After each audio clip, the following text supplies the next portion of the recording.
Angelo. When you learn, teach, and when you get, give.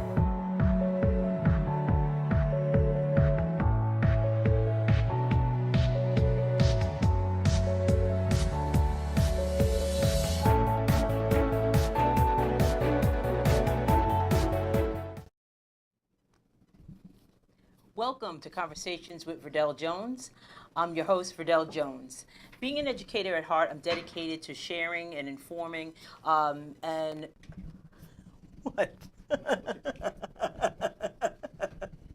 I'm sorry, I was interrupted by my co-host. He's on the side there.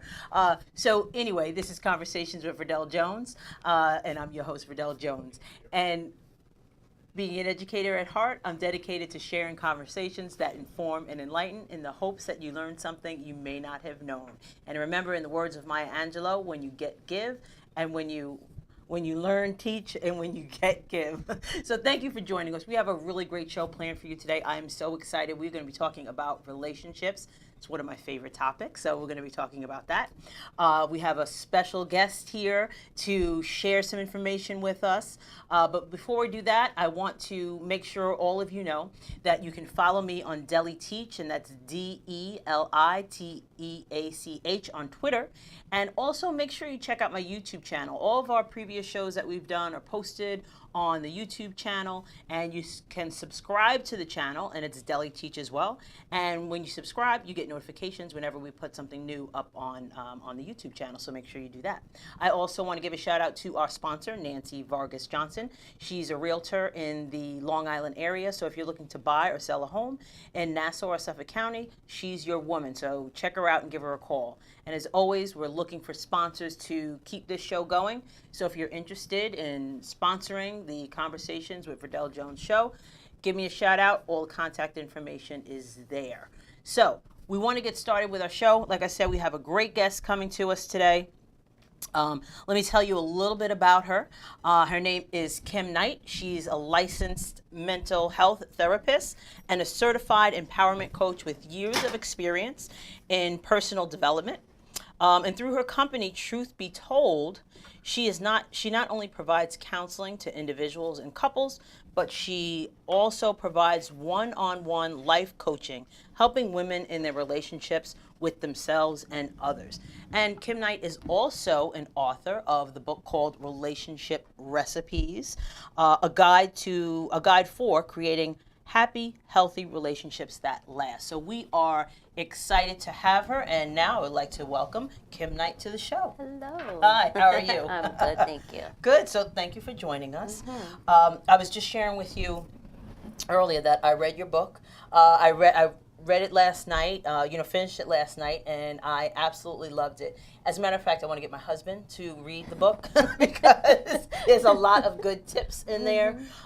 So we will be, this will be like nightly reading for us. He doesn't know that yet, but that's what we're going to be doing. So, Good. so your book, Relationship Recipes, you have 13 recipes that represent some of the important aspects of relationships. And one of the things that I thought was so cool and unique about it was the way you kind of laid it out. So tell our viewers how you came up with the concept and why you decided to write a book like this. Okay, so, I didn't start off planning to write a book. Basically, before I became a therapist, I was a life coach. And one of the final assignments for the certification was to create a presentation on a topic. And I was going back and forth. I didn't know what I wanted to do. And then I said, why don't I do something that I'm pretty familiar with? Because I'd been in a long-term relationship. I was married for quite some time at that point. So I'm going to do something on recipes. So I did a whole PowerPoint presentation, and that's where I created the format because I wanted the presentation to be fun and different and engaging. And I presented it to the group, and they loved it. And one of the girls at the end of the presentation said, this could be a book. I said, all right, yeah, whatever. And then a few years later, I said, you know what? She's absolutely right. This can be a book. So I sat down, and then I created chapters. And then I didn't get serious about it until after I became a therapist. And then once I became licensed as a therapist, I said, you know what? Now I can put a nice touch to it because Right. I do have You some have that real background. experience Right, exactly. working with couples Right, exactly. in a therapeutic setting, and I can actually create exercises that are meaningful. So then it kind of came together, and here I am, a published author. So, Right, yeah. which is awesome. So Yeah, congratulations. so thank you. And Yeah, your it's book pretty was just amazing. released not that long ago. Nope, just right. in October it was. Right. And I talk to a lot of authors on the show because, you know, writing a book it's like your baby, you know, and you want to make sure that you do it the right way. Yep. And a lot of times what happens with authors, they write a book. Initially, it's like wildfire, you know, it's great. And then all of a sudden, it just starts to slow down. So, you know, it's nice. I love to have authors on the show because I want to make sure that they get the exposure, you know, so they can keep getting their book out there and having people know about it. Oh, so, good. Thank you. Yeah, I appreciate it too. And you're absolutely right. It starts out really great, Right. and then it does fizzle out. So Yeah. you have to do things to keep it in front of people and keep Exactly. the topic alive. And keep it alive. And what better topic to talk about than relationships? Absolutely. I mean, everybody wants to talk about relationships. Yeah, it's true. It's true. So it's a great topic. Yeah. It's a great topic. Is there a reason why you decided to do it in a recipe format? Mainly because I want to do something different. Okay. You know, relationships is often a very serious topic. Right. It's a complicated one. You Yes. know, being in relationships is not easy. You know, the divorce rate, 50% Right. still. So I wanted to make something that was readable, easy to understand, because Yes. you know what's in there isn't really rocket science. No. It's stuff that we intellectually know, Yeah. but we don't do. It's putting it in practice, I think, is the Absolutely. difficult part Yep. of it. Yep. And also, as I was reading it, now we've been married it'll be 30 years in September.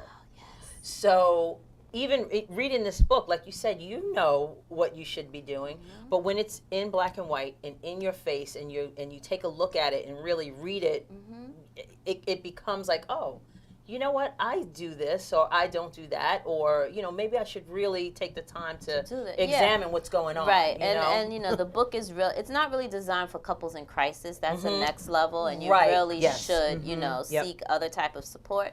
But certainly, it's a great book to refer to. People say, "Oh, well, there's no handbook on marriage." Well, now there kind of is. So you have something to kind guess of what? guide you through the process, and something that really helps you to maintain or create a healthy relationship. Absolutely. You know what? And that's funny you said that there's no guidebook. So I'm going to say to everyone, if you know a new couple, like someone newly perfect. getting married, this Perfect. is an awesome book to get someone. It's a great wedding gift for someone. Absolutely. It really, really is. Absolutely. Yeah, I love it. Even if you've been in a long-term marriage and you're just kind of going through the motions and things are kind of stale now, this is a great book that gives you an opportunity to spice things up a little bit and get really things does. back on track. Yeah, absolutely. Yeah, like I said, this is going to be nightly reading for me and Jeremiah. He hates me already. He's like, why'd you bring this girl on here to talk about this stuff? Now I got homework Now assigned. I got homework. He doesn't know it yet, but yeah, he has homework. Now he does. Sorry.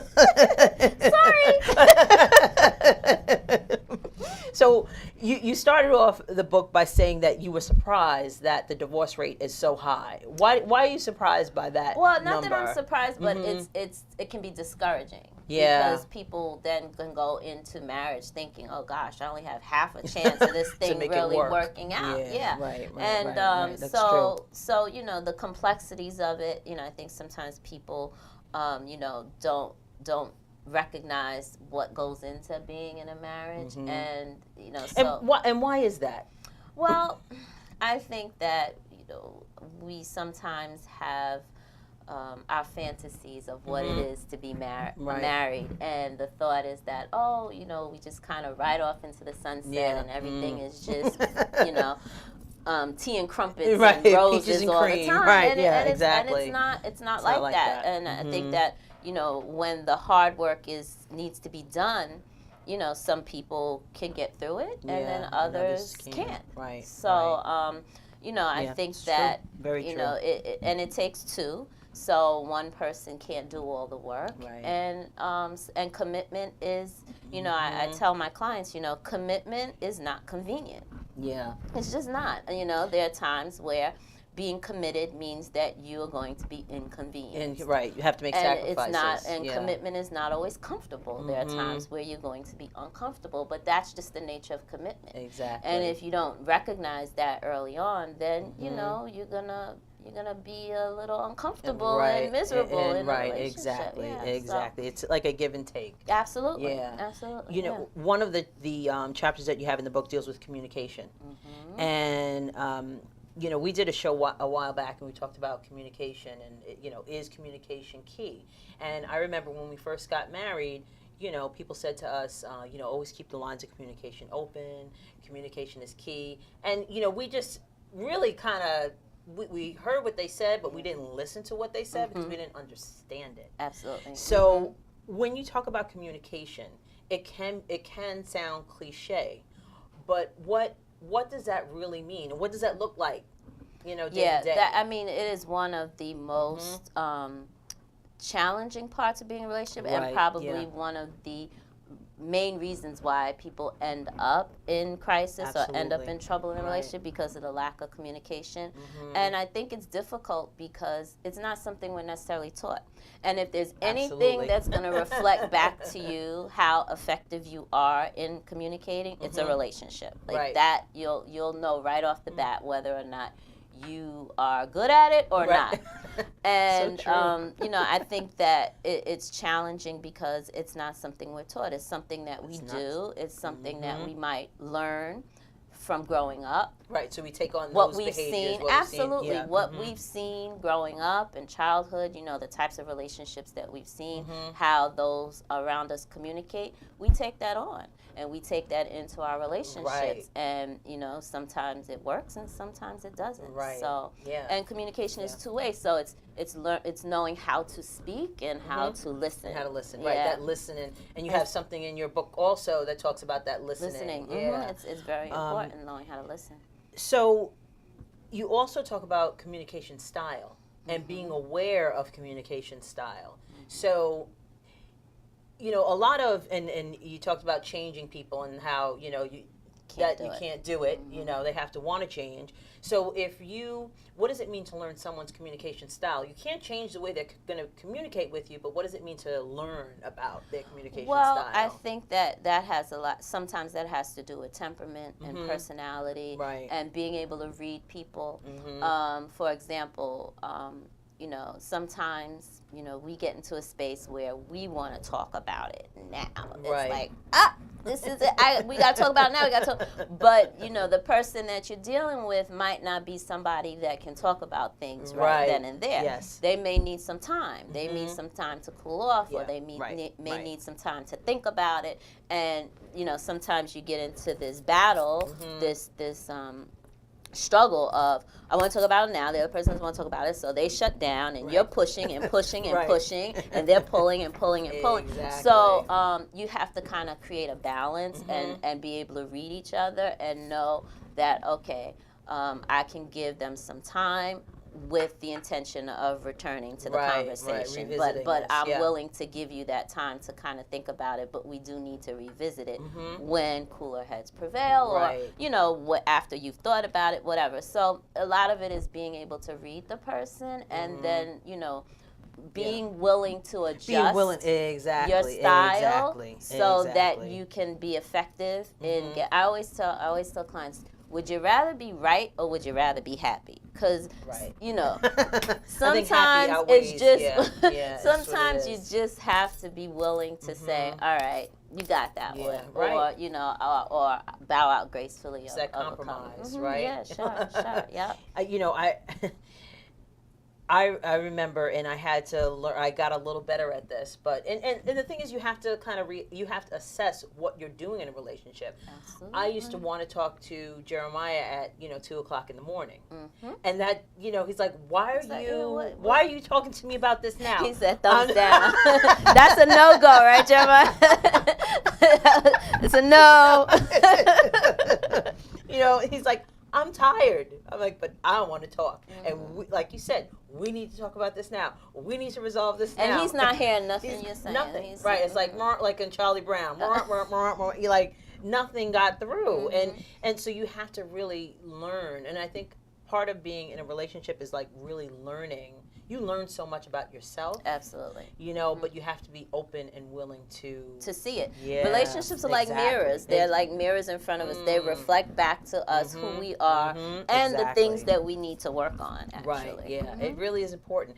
And you have to be conscious in a relationship. You know, you just can't walk through a relationship. It's not going to take care of itself. It's not. Right, exactly. It's not going to take care of itself. You know, so when you're talking about communication, you also mentioned about words and how powerful words can be. And, you know, sometimes when you're in a relationship, some people tend to make it one-sided. You did this. And you did that. Pointing the finger. Yeah, and you did that, you did that. But meanwhile, it takes two to be in a relationship. That's right. And then what happens is, you know, your words, you know, they have power and they can hurt. And I don't know if individuals realize how deep words can cut. Exactly. Yeah, sure. Exactly. Sure. Yeah. Sure. And I think that in that exchange sometimes, especially, I try to discourage clients from starting the sentence off with you. Right. Because that usually puts up the defense, wall. right? Yeah, sure. You know, when somebody said, well, you, immediately you're like, me? Right. Oh, no, not me. Shut down, and then, defensive. And then you're not even getting anywhere. Yeah, exactly. So one of the things I talk about is being able to start the sentence with I. Then you're more or less sharing what your experience is. Right. Yeah. And nobody can really deny that because it's your experience. Right. And you're not being accusatory. You're just saying, you know, or I felt this way when we did this, or when we had this conversation, or when you mentioned this is how it made me feel. Right. It's not you made me feel. Exactly. Right. Exactly. Yeah. Right. So you really want to be able to take it off of blaming the person. Right. You want to try not to do the blame game, but more or less be able to share what your experience was. And if the person is truly in a real relationship with you, they'll take that into consideration and be able to self-reflect and say, well, that's not what I meant, or I didn't, you know, that wasn't my intention. Right. And then you can move from there. Right. It's really, it's, you know, we you know, had a show, the same show where we were talking about communication. We were talking about, is marriage hard? You know, and is marriage hard work? I don't think it's, you know, it's something that you want to do. You want to be successful at. So that's where the work comes in. It might not be treacherous hard work, but it's definitely work. Like you said, it doesn't take care of itself. Right, yeah. You have to be willing to give it time and attention. Exactly. It's just like when you make the decision to live a healthy life. That doesn't happen on its own. Right. No, you have to be conscious of it. You have to be mindful of it. You have to give time and attention to it. You have to plan for it, you know? The same thing goes for healthy relationships. You have to be mindful. You have to care for it. You have to put time and attention into it. Yeah, you have to be in tune with it. So it's, you know, I like to draw the parallel because, you know, living a healthy life does require you to put in some work. Right. And so does being in a healthy relationship. Right. Yeah. We have someone that's watching that says that, you know, that she struggles with the blame game, you know, so this is helpful. And it's so easy to do. Oh, yeah. Well, it's so easy to do. It's almost, it's the default. It's it like, really well, is. you may. First of all, I mean, when you can reframe that and realize that nobody can really make you feel anything. Right. Yeah, and that goes into like the cognitive, and I'm a big cognitive behavioral person. That you know, how can someone make you feel? Right. It's all within you. How you react to it might be different. Right. Absolutely right. Or you can. You know, you can acknowledge the way you may feel, right? But then that's more or less on you to decide. Well, why do I feel this way? And how can I react, or how can I respond in a way that doesn't make this escalate this situation? Sometimes you got to walk away. Sometimes you have to say, you know what, I need a minute. Give me some time. We're going to come back to it, but just give me a moment to kind of process and get my head together. And you give the person that space. Right. And going back to communication, you know, one of the things that I like that was kind of validated for me was there's different types of communication, like you said, but it doesn't always have to be in the form of a conversation.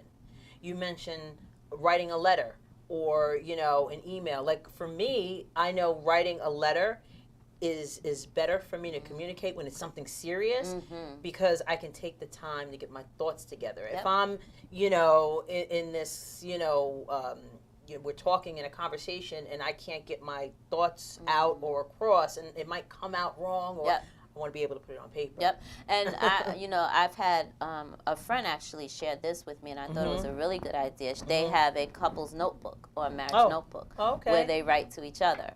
So if there's something that comes up, you know, the notebook comes out. It's like the sign. It's like, oh, there's a notebook. There's a notebook. And then the person who has the situation might share how they feel, and then they leave the book out, you know, and then the person gets to read it and respond. But, you know, it's a good way to not allow your emotions to kind of get in the way, because that's when you say things that you don't mean, and that you can't take back. So true. There's, you know, there's such a thing as having conversations that are respectful, and you want to learn how to fight fair in your relationships. But but sometimes, you know, little things like that can help. You know, it's just you know, both parties have to agree that this is one of the ways we'll work on resolving our conflicts or things that we don't agree on, or when we want to say something, but we don't necessarily want to speak it. We want to write it. And we want to write it. That's so great. I like they that. have That's a notebook between the two of them. That's a great idea. And still with the communication theme, I know one of the things that, and it's usually men, hate to hear is, you know, what's the phrase? I need to talk to you about something, or, you know, we need to talk. We need to talk. We need to talk. Oh, sorry. that is like, we need to talk. Oh, gosh, my goodness. We need to talk. Yeah. So let me ask you a question about that, because the we need to talk is a real thing, and it brings up a lot of emotions for the person who's on the receiving end of that phrase. Is that fair to say, because you know that it causes, you know, a little bit of anxiety in the person? So how would you approach that as a, you know, instead of saying that? How can you? Well, you know? I think that you know, for couples need rules and tools, right? So one of the types of rules that a couple should create are rules of engagement.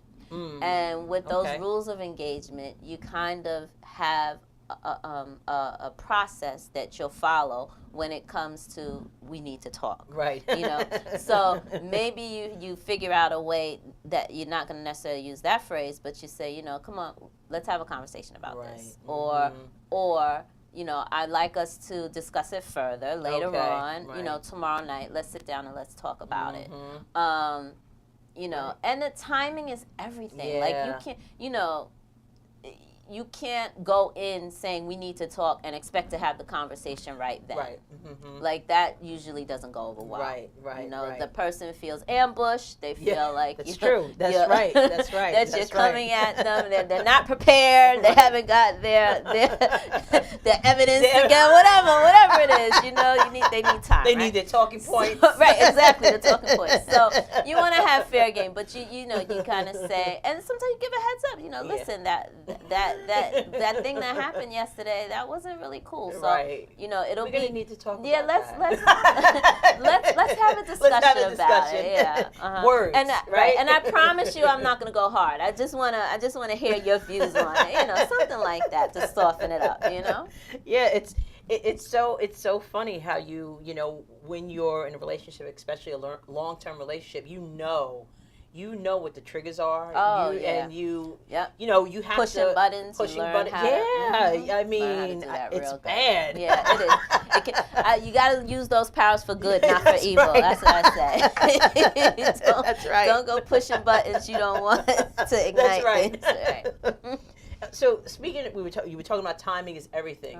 You have a sex and intimacy. I think it's sex and intimacy chapter, and you give your the tools in there with the exercises.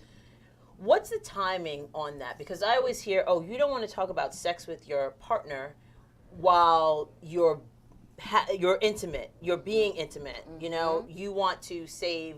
You want to do that another time. Have those conversations outside of that. Outside of that, exactly. Yep, definitely. You want to.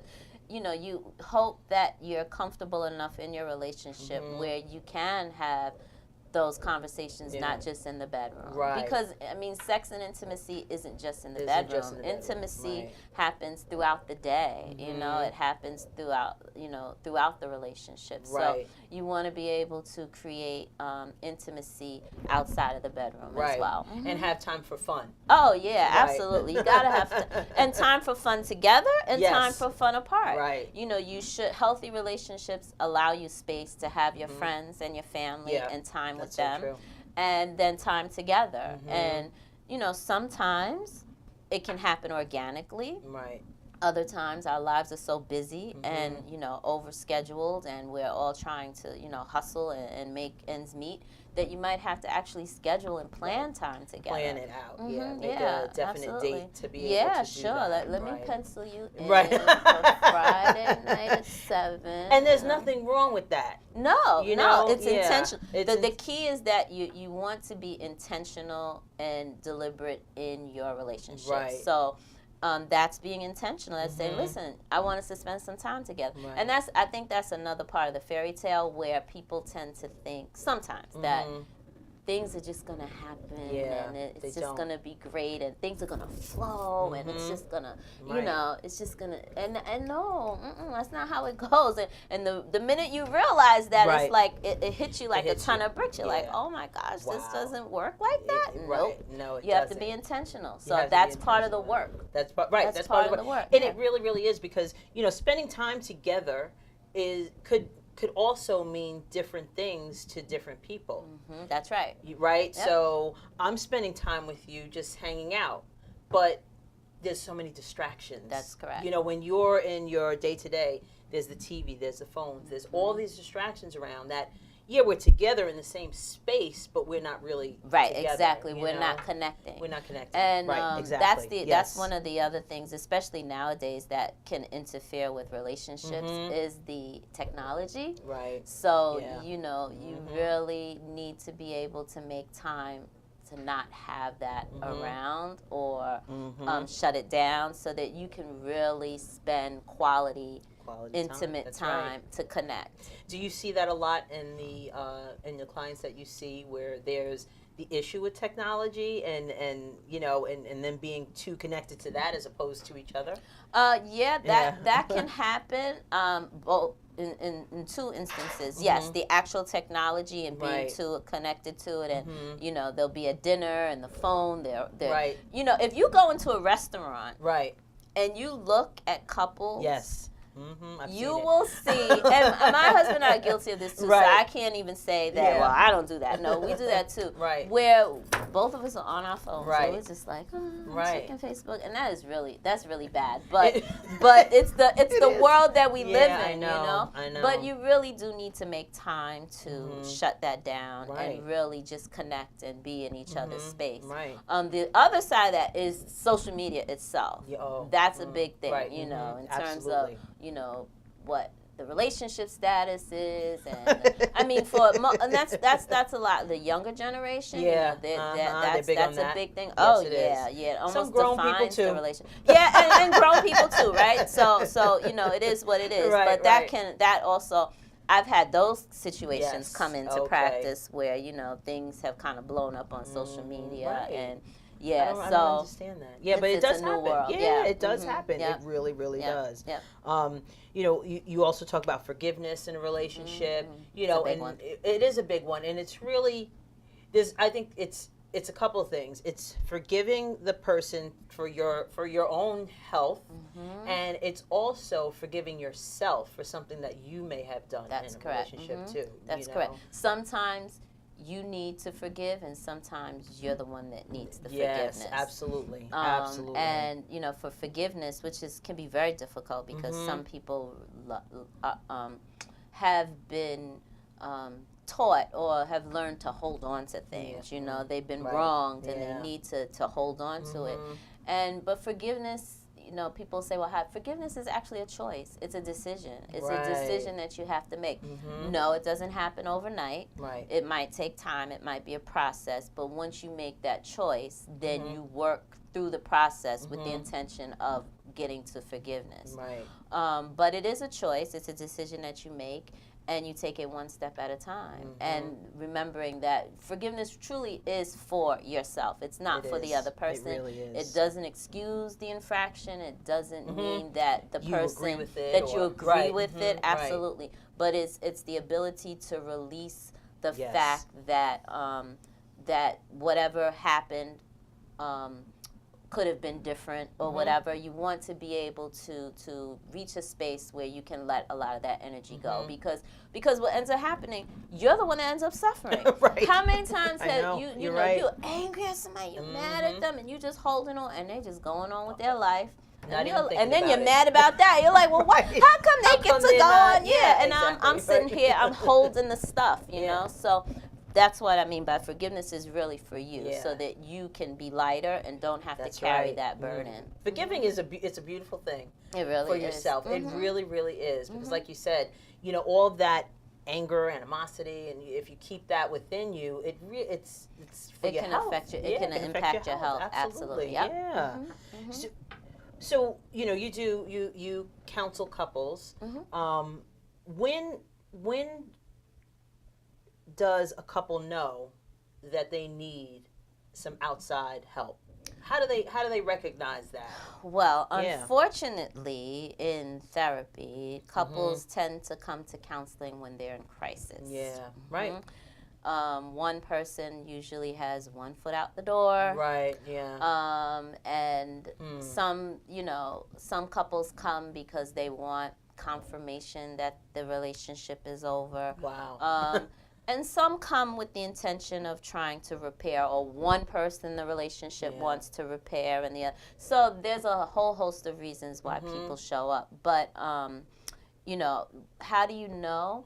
I think, like I said, a lot of times when couples are feeling like they've tried everything and nothing is working, and they become fearful of the relationship actually coming to an end. So, and sometimes only one party wants to go to counseling. The other party is like, I'm not doing that. I don't need that, or that's not what I do, or that's not what we do, or so you know, there's a lot of different reasons. But I would encourage people to do it before crisis. Right. Like, you know, if you can, you know, just if you start getting a sense or a feeling, or there's some things, even it could be something really specific you want to work on, to seek the support then. Right. Because sometimes you just need tools, you need techniques, you need strategies, you need to learn how to understand each other better.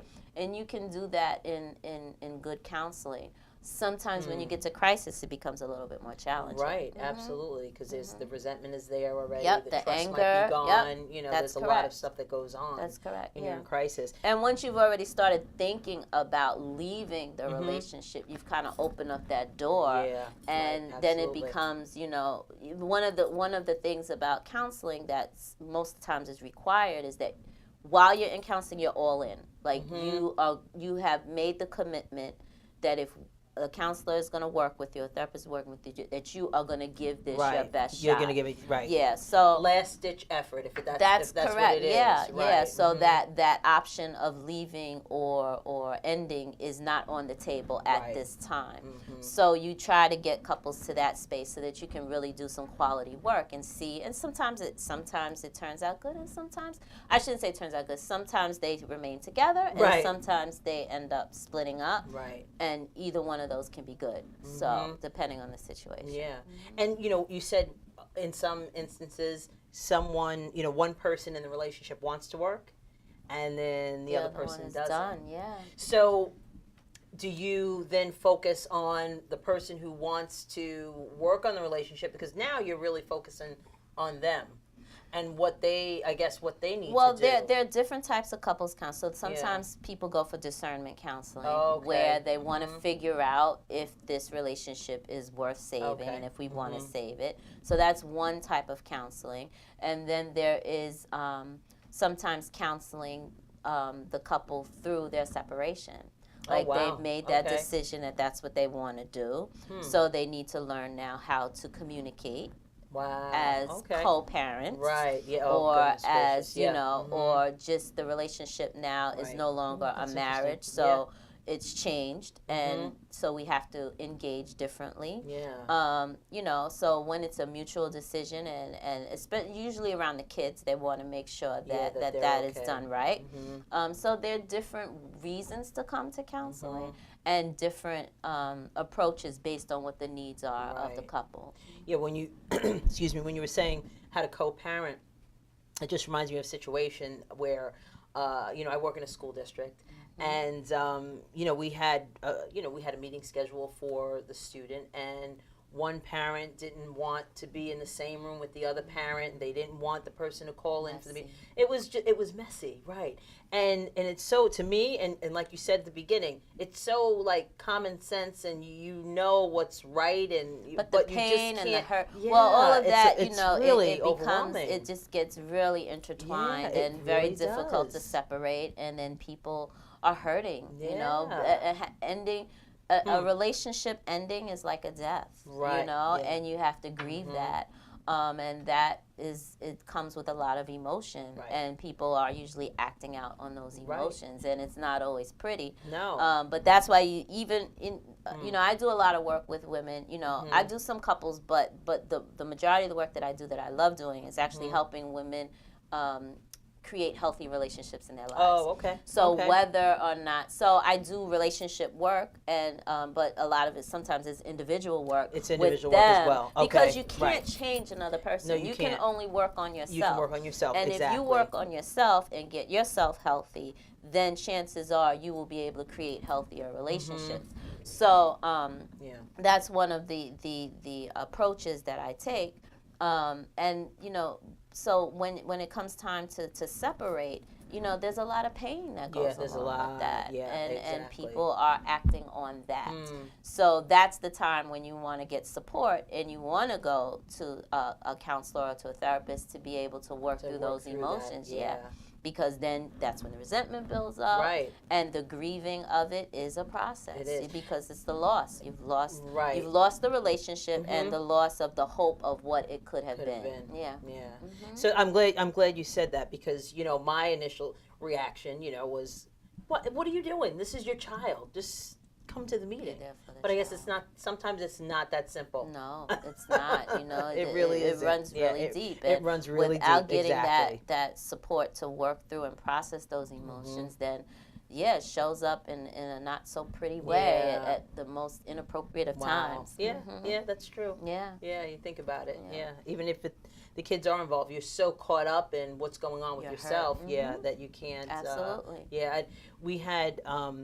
We had a guest speaker speak to the counselors in my office, in the district, and he was saying that a breakup of a family or a divorce of a mother and father, the child is really losing two people, because you have one that's not there, you're living with, but they're not emotionally available to you, and then you have one that you're not living with, so they're gone too. Yep. So, they're really losing two parents. And I really, when he said that, I'm like, wow, that's, I never really thought of it that way. Yeah, the impact can be really significant. It really, really can. Mm-hmm. So, in the beginning, people are getting married.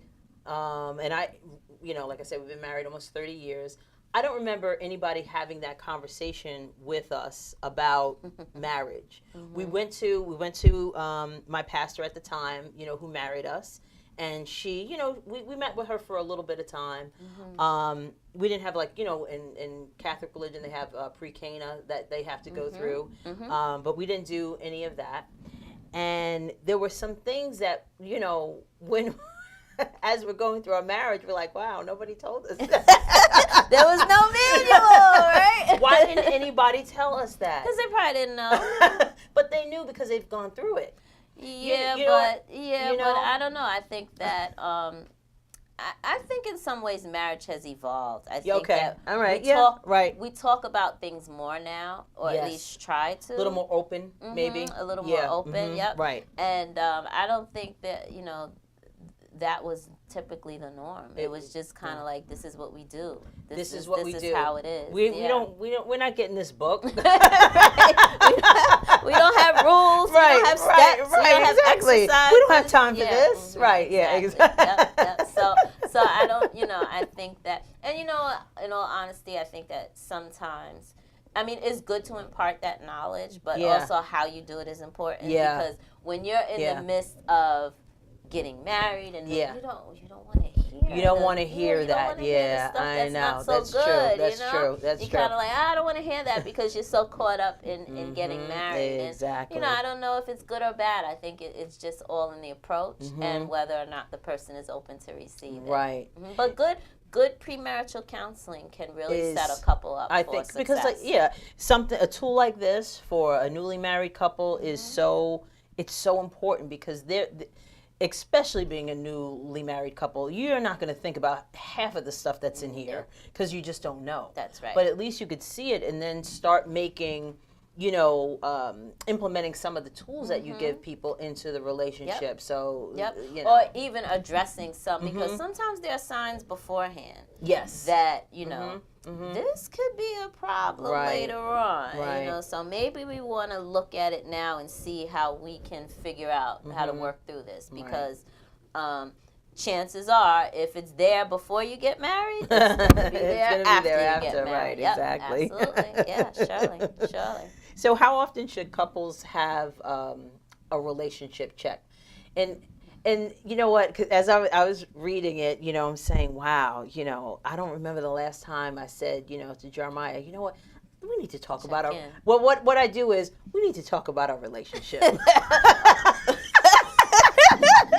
It's right, like, oh Lord, here we go. And that, and then it's usually, it causes that angst. Yep. And it's nothing really that, there's nothing that might be wrong, or it's just, you're just checking in. Are you okay? Am I okay? Do I need this? Do you need that? So how often should couples check in? Well, I think that, the more frequently you can do it, the better, because you want to stay on top of things. But I think that when you're in a good relationship or a healthy one, you kind of vibe off each other. Right. And you kind of know, when things are off, or when, there might be something going on. So you can do it then, or, every so often, when you have your dates. If you go on your date and you're spending some quality time together, you can say, so how are we doing? I think we're doing pretty good. What about you? And they're like, no, now that you asked. Oh, man. But the date went wrong. That's right. But, so timing again is everything. Yeah, right. You want to have those conversations usually when things are in a moment where things are good. Right. So that you can do a good check-in. Not in the midst of an argument, like, this ain't working out. That's not going to work, right? No, that's not a good thing. Not at all. So tell us about Truth Be Told. That is your company. Tell everybody a little bit about that, and what services you provide and how you can help people. So I have a private practice. That's what I do all day, every day, pretty much, therapy. And I work with individuals, some couples, but mostly individuals, mostly women, looking for ways in which they can improve their relationships. Okay. The website that I have speaks mainly to people who are kind of walking around looking like they're happy, but on the inside they have a lot going on. Okay. But that what they present to the world isn't necessarily what's going on inside. It's like Facebook. Yeah, exactly. Right. So so broken on the inside, really, and and so I work with a lot of women trying to help them put pieces back together, whether it's after a breakup or divorce, or just maybe just in a space in life where they feel like they could be doing more or feeling more. So I do a lot of work around that. The practice is in Valley Stream. Okay. I just actually moved there full time. I had 3 offices at one point. Oh, wow. And now I'm at one location. In Valley Stream. In Valley Stream, okay. yep. And that's basically, what I do. I'm also a certified life coach, so I've done some life coaching on the side as well, which is different than therapy, but I do that as well. So yeah, and it's going very, very well. That's great. We have a lot. We're very busy over there. Oh, that's great. Very busy. Yeah. Is it just you? There are several therapists in the practice. Okay. We all share space. Okay. We each have our individual practices, but we're in the space together. Okay. And so we you guys share it. refer. Oh yeah, Okay. absolutely. Oh, that's yeah, great. we refer That's to good each to other. know. We support each other. All African American women. Oh, and, yeah, nice. So, that's so it's really very nice. good. Yeah, oh, it's very that's good. Awesome. Congratulations. Very good. That's and awesome. more people are coming to seek support and Right. seek therapy Right. these days. I think television has a lot to do with it. They're seeing things on TV and they're like, oh yeah, okay, I see that she did it, so I guess I can do it. Too. And the phone is now ringing off the hook, Wow. so it's good. Yeah, it's a very good time. Wow. So the stigma, because you Yep. know, at one there It's is a stigma, but it's slowly but surely being broken down. Right, yeah. It's slowly but important. surely. We still have a long ways to go. Yeah. But people are in pain. And Yeah, especially true. now, the atmosphere, it seems like pain has been heightened a little bit, hurt and confusion and distress. And people have kind of run out of options when it comes to how to cope. So they're looking for support. Yeah, absolutely. They're looking Yeah, for you see a support. lot. I've had a couple of therapists that have come to the show as well, and trauma is a big it's huge. And Sherry Ann Best, she is Broad Hollow. Yep. Yeah, okay, yeah, Broad Hollow psychotherapy. Yep. And we were talking about trauma and how manifests. people, and from what we see in the world that's going on to lifestyles to there's a lot of trauma out there, and like you said, a lot of people hurting, and it shows up in your relationships too. Right. We bring that into our relationships, and when it hasn't been dealt with or processed or resolved, it can really show up in a way that can cause a lot of distress in a relationship. Right. So that's the type of work that we do in our practice, is really helping people deal with past hurts and trauma. That's awesome. That's awesome. That's great. That's great work. Yeah. It really, really is. Absolutely. Helping individuals, lead a healthy life, as you said. So, how can people get your book, Relationship Recipes? Well, it's on Amazon. Yes. So if they Google Relationship Recipes Kim Knight, it should pop right up, and they can order it right there on the spot. Get it in a day or two. Is there anything in the works or going on, or any projects that you're working on? Any thing related to the book or your practice? Yes, so I have actually another workshop that we're going to be doing in Roosevelt. That's going to be posted on my page for February. Okay. We have that. Hopefully a couple of book signings coming up where I'll be able to, have some discussions around relationships. So a few things, a few things, and hopefully another book at some point. Oh, we'll good. See. Okay, and how can people get in touch with you? Okay, so they can find me at truthbetoldcounseling.com. I think, can we show the Truth Be Told? There we go. Yep, there they can find me at truthbetoldcounseling.com, or they can email me at knightcounseling@gmail.com. Okay. And the phone number, the practice is 516-279-9908. Okay. Well, thank you. Thank you. So I want to thank you so much for being on the show. Yeah, this thank was you for awesome. having me. Like I said, relationships. I could talk about relationships all day. Well, anytime you want to talk, we can talk. You're welcome. So I want to thank Kim Knight for being here with us on Conversations with Verdel Jones. I also want to take the time to thank our sponsor, Nancy Vargas Johnson, a realtor in the Long Island area, Nassau and Suffolk County. So if you're looking to buy or sell a home, make sure you reach out to Nancy. And also I want to remind everybody that you can follow me on Deli Teach Twitter, Deli Teach, DELITATEACH, and you can also subscribe to my YouTube channel, and Conversations with Verdel Jones is on Facebook, and Deli Teach is on Facebook, so you guys know how to contact me. So with that being said, everyone have a good night, and thanks for watching Conversations with Verdel Jones.